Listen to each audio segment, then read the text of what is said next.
Professor doctor Deepak Singh, allied science specialist. आज एक topic deal कर रहे हैं, बहुत मोस्ट कॉमन टॉपिक्स है ओवेरियन सिस्ट। ओवेरियन सिस्ट क्या है? ओवेरियन सिस्ट यह एक कॉमनेस डिजॉर्डर फीमेल में होने वाला है। यह खूब होता है। ओवरी जो कि एक जेनाइटल ऑर्गन का एक पार्ट है, वन पेयर होता है, एक राइट और एक लेफ्ट। और इस ओवरी का फंक्शन दो है, एक ओवा का फंक्शन सिंथेसिस करना और दूसरा हार्मोन बनाना, एस्ट्रोजन एंड प्रोजेस्टेरोन। तो दो वर्क करता है ओवरी। दूसरी बात है, इस ओवरी में अगर सिस्ट बन जाता है, सिस्ट का मतलब क्या होता है? डिजेनरेटेड सेल होकर के वहां पे कुछ फ्लूइड कंटेनिंग एक मास बन जाता है, इसी को हम बोलते हैं सिस्ट। तो ओवरी में अगर सिस्ट बन जाता है, इसको हम ओवेरियन सिस्ट बोलते हैं। तो इसको जानने से पहले थोड़ा सा हम इसके स्ट्रक्चर पे ध्यान देते हैं। ओवरी, जैसा कि आप इसके स्ट्रक्चर के बारे में कई बार हम जिक्र कर चुके हैं। ये ओवरी, इसका जो बाहरी सरफेस ये क्यूबॉइडल एपिथेलियम टिश्यू का बना होता है। अंदर में बहुत सारे फॉलिकल होते हैं इसमें, है ना। अब फॉलिकल के अंदर प्रिमोडियल सेल होता है, प्लस इसमें कुछ एस्ट्रोमल सेल भी होते हैं, ब्लड वेसल्स और प्लस लिम्फ वेसल्स। यह एक ओवरी का टोटल स्ट्रक्चर है, जिसमें follicle, blood vessels, lymph vessels, कुछ एस्ट्रोमल सेल, बाकी सपोर्टिंग सेल्स। अगर इसी में सिस्ट बन जाता है तब इसी को हम ओवेरियन सिस्ट बोलते हैं। अब बात करते हैं हम लोग, थोड़ा सा इसको जानने से पहले एक छोटा सा साइकिल समझते हैं। ये प्रिमोडियल सेल जो कि एक फॉलिकल के अंदर होता है, जब जो रिप्रोडक्टिव लाइफ में जब मेंस्ट्रुएशन साइकिल चलता है ना, उस समय जो फर्स्ट डे मेंस्ट्रुएशन जब स्टार्ट होती है, उसी दिन यहाँ पर एफएसएच इस फॉलिकल को स्टिमुलेट करता है। इसके बाद इसके जो अंदर जो प्रिमोडियल सेल होता है, यह primordial cell day by day यह मैच्योर होता है, क्योंकि प्रिमोडियल सेल होता है मेटाफेज फर्स्ट स्टेज में, और ये फिर एनाफेज, टेलोफेज फर्स्ट, और फिर उसके बाद प्रोफेज सेकेंड और मेटाफेज सेकेंड, ऐसा स्टेज का चलता है। तो जिस समय ये फॉलिकल स्टिमुलेट होता है, उस समय लगभग 10 से 16 फॉलिकल एक बार स्टिमुलेट होता है, और यह धीरे धीरे इसमें मैच्योरेशन होता है। 7वें दिन से एक ही को डोमिनेंट फॉलिकल रहता है, अब बाकी सब फॉलिकल वहां पर डिजेनरेट कर जाते हैं। अगला क्या होता है इसमें कि 14th डे होते होते और ये फॉलिकल की साइज अप्रॉक्स 19 mm तक गेन कर लेता है, और उसके बाद इस फॉलिकल को ल्यूटिनाइजिंग हार्मोन के द्वारा ये तोड़ दिया जाता है। ल्यूटिनाइजिंग हार्मोन इस फॉलिकल को रप्चर करता है, और जिसके बाद यहाँ से ओवुलेशन होता है 14 डेज। इसके बाद जो रप्चर फॉलिकल है, यह फिर 21 डे में होते होते और एक डिजेनरेटेड सेल बनता है, जिसको कॉर्पस लुटियम बोलते हैं। अब फिर उसके बाद अगले ये 7 डेज के बाद ये कॉर्पस अल्बिकेंस में चेंज कर जाता है। इसको चेंज करने में थायरोक्सिन का बहुत अच्छा रोल है। तो फॉलिकल को स्टिमुलेट किया एफएसएच, रप्चर किया एलएच, और डिजेनरेट किया थायरोक्सिन। तो ये जो प्रोसेस है ना, ये एवरी मंथ ये ओवरी में चलता है। ये अब क्या होता है इसमें, कभी कभी ये जो कॉर्पस लुटियम है, ये कॉर्पस लुटियम कभी कभी आपस में फ्यूज करके, और ये कभी फ्लूइड लाइक स्ट्रक्चर इसमें अंदर डिपोजिट होता है, और ये कभी कभी एक सिस्ट का फॉर्मेशन कर लेता है, लेकिन इसको हम फिजियोलॉजिकल सिस्ट बोलते हैं।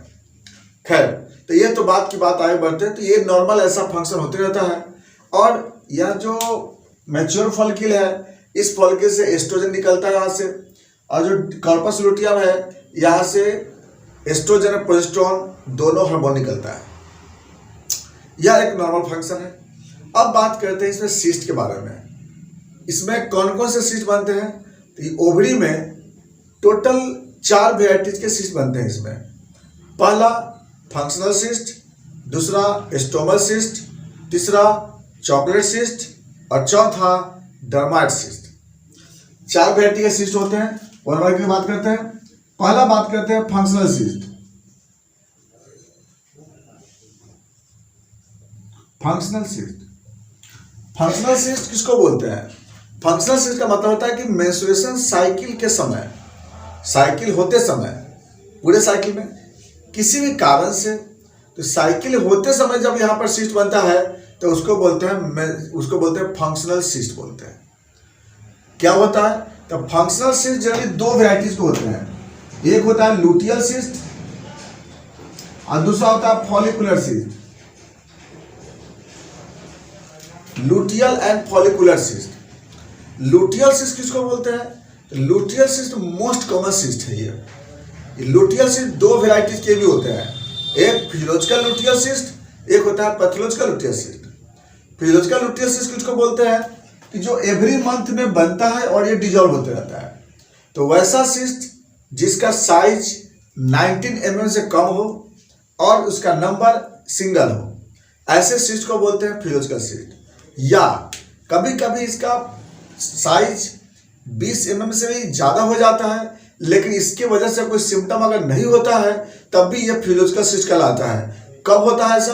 प्रेगनेंसी और प्यूबर्टी के समय ऐसा होता है, तो उसको हम बोलते हैं फिजियोलॉजिकल ल्यूटियल सिस्ट। ऐसे सिस्ट को दवा करने की कोई जरूरत नहीं है। अगर इसमें अगर सिस्ट मिल जाता है तो ये अपने आप स्पॉन्टेनियस ये डिजॉल्व कर जाता है। यह सिस्ट जिसको हम बोलते हैं फिजियोलॉजिकल ल्यूटियल सिस्ट बोलते हैं। अब जो नंबर 2 जो आता है इसमें वह है pathological luteal cyst. Pathological luteal cyst किसको बोलते हैं?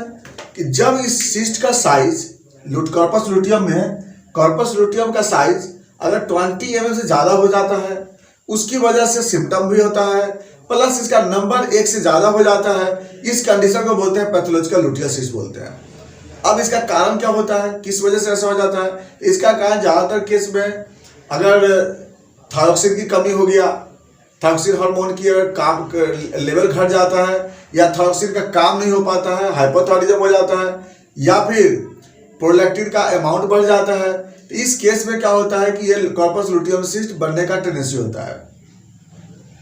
Number 2 follicular cyst. दूसरे नंबर पे होता है फॉलिकुलर सिस्ट। तो फॉलिकुलर सिस्ट किसको बोलते हैं?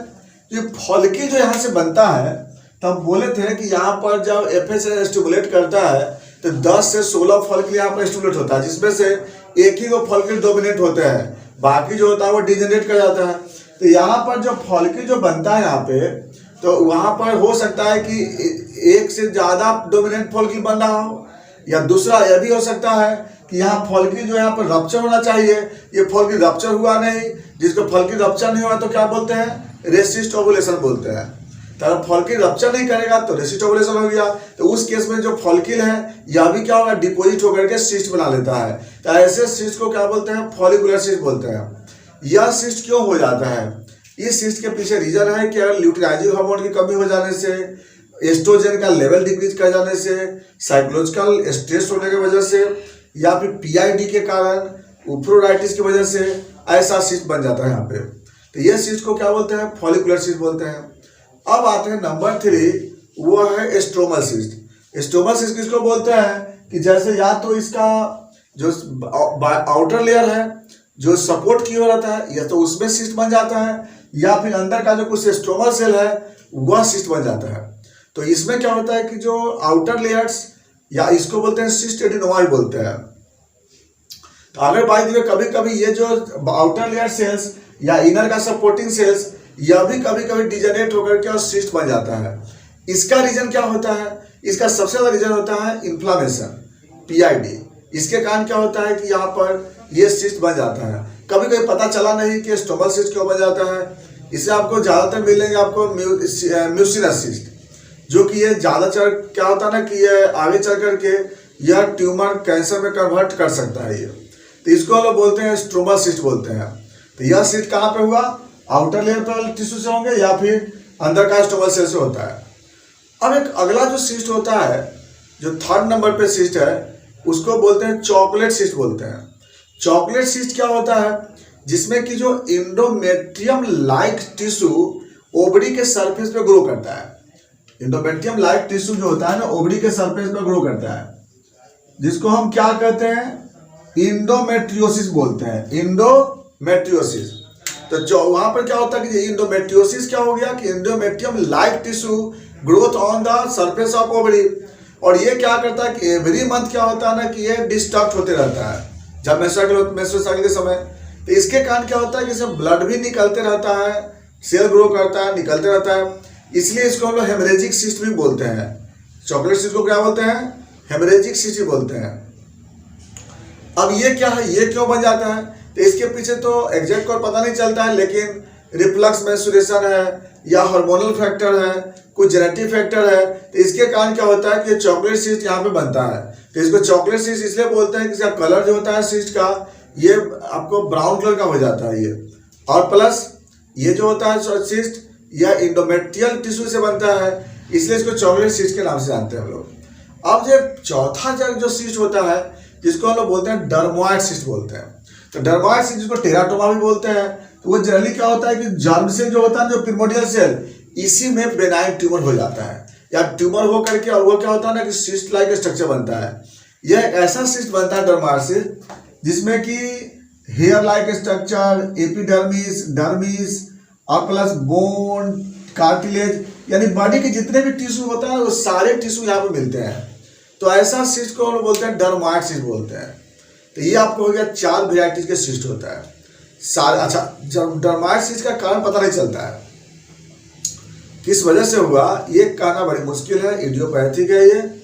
तो इस तरह से क्या है ना कि सिस्ट आपको अलग अलग तरह के मिलेंगे, फंक्शनल सिस्ट, एस्टोमल सिस्ट, इंडोमेट्रियल चॉकलेट सिस्ट और प्लस डर्मोइड सिस्ट।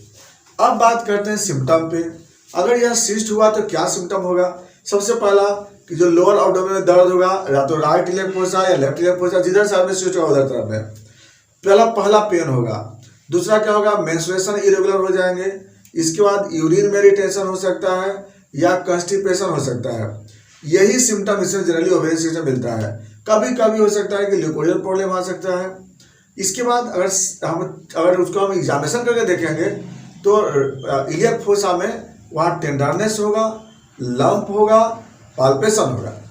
कॉम्प्लिकेशन की जहाँ बात करेंगे तो यह हो सकता है पीसीओडी में कन्वर्ट कर सकता है, ओवेरियन टॉर्सन हो सकता है, सिस्ट रप्चर कर सकता है, या फिर ट्यूमर में कन्वर्ट कर सकता है, ओवेरियन ट्यूमर, ओवेरियन कैंसर हो सकता है, या इनफर्टिलिटी हो सकता है इसमें, या इरेगुलर मेंस्ट्रुएशन हो सकता है, या ल्यूकोरिया हो सकता है। यानी कई तरह का डिजॉर्डर हो जाता है ओवेरियन सिस्ट में। कॉम्प्लिकेशन बहुत तरह के हैं। अब बात करते हैं इन्वेस्टिगेशन में, इसके लिए कैसे पता लगाएंगे। तो इसके लिए सबसे अच्छा है अल्ट्रासोनोग्राफी कराते हैं अब्डोमेन का, होल एब्डोमेन का करा सकते हैं, लोअर एब्डोमेन करा सकते हैं। तो उसमें हमें ये सिस्ट मिल जाता है, सिस्ट का डिफरेंशिएशन भी हो जाता है, किस तरह का सिस्ट है ये पता चल जाता है, क्योंकि इससे हमको ट्रीटमेंट करना आसान हो जाता है। इससे भी अगर है तो सीटी स्कैन करा के देख सकते हैं, तो उसमें और ज़्यादा कंफर्म हो जाए किस तरह का सिस्ट होता है। बात करते हैं ट्रीटमेंट का। देखिए इसमें क्या होता है कि जो लुटियल सिस्ट है ये अपने आप ठीक हो जाता है, फंक्शनल सिस्ट है ये अपने आप ठीक हो जाता है, लेकिन अगर इसमें अगर डिजॉर्डर होता है तब हम लोग इसको ऑपरेशन करके सर्जरी से इसको रिमूव करते हैं, वरना ये दोनों अपने ठीक होता है। अब बात रही स्टोमल सिस्ट। स्टोमल सिस्ट के लिए हमें सर्जरी करना पड़ता है, क्योंकि अपने से डिजॉर्डर करना थोड़ा सा मुश्किल होता है। उसका आता है आपका चॉकलेट सिस्ट। चॉकलेट सिस्ट को भी हमें सर्जरी से करके रिमूव करना पड़ता है। इसके लिए मेडिसिन से थोड़ा सा समय लगता है ठीक होने में। और अगला डर्मोइड सिस्ट। डर्मोइड सिस्ट को तो सर्जरी से रिमूव करना ही पड़ता है, इसको तो अपने मेडिसिन से ठीक करना बहुत मुश्किल है। अब बात करते हैं इसको कि कैसे मैनेज कर सकते हैं हम लोग। इसके लिए सबसे पहला कि जो डाइट मैनेजमेंट है ये नॉर्मल रखते हैं हम लोग, फास्ट फूड से अवॉइड करते हैं, रेगुलर योगा एक्सरसाइज मेंटेन करते हैं, ये सब रखते हैं हम लोग, स्ट्रेस वगैरह से अवॉइड करते हैं। लेकिन अब बात करते हैं मेडिसिन पे। इसके लिए अलग अलग मेडिसिन है इसमें, जैसे इसमें बाय सपोज है अगर लुटियल सिस्ट है तो लुटियल सिस्ट के लिए थायरोडिनम बेस्ट दवा इसके लिए। उसके बाद एपिसमेल भी चलाते हैं लुटियल सिस्ट में। दूसरा अगर फॉलिकुलर सिस्ट अगर है तो फॉलिकुलर सिस्ट के लिए एपिसमेल पल्सेटिला अच्छी दवा उसमें है। अगला है स्टोमल सिस्ट है। स्टोमल सिस्ट के लिए इसके लिए सबसे बेस्ट में या फिर लुटियल सिस्ट के लिए सिमिसिफुजा भी अच्छा काम करता है। और अगर स्टोमल सिस्ट है उसके लिए थूजा है, या फिर कॉस्टिकम है वह चलाते हैं हम लोग। अगर बाय द वे डर्माइड सिस्ट है, डर्माइड सिस्ट के लिए हम लोग क्या करते हैं, कॉस्टिकम यूज करते हैं। और अगर ये चॉकलेट सिस्ट है तो आप पल्सेट्ला और थुजा यूज करते हैं। तो ये जो है अलग अलग तरह के मेडिसिन है, बाकी और भी बहुत सारे मेडिसिन है, वो डिपेंड करता है सिस्ट पे, कॉन्स्टिट्यूशन पे। तो ये था आपका ओवेरियन सिस्ट। अगर इसमें किस तरह का क्वेश्चन होगा आप जरूर क्वेश्चन कीजिएगा, बाकी बातें चलेंगे नेक्स्ट वीडियो में। Thanks for watching.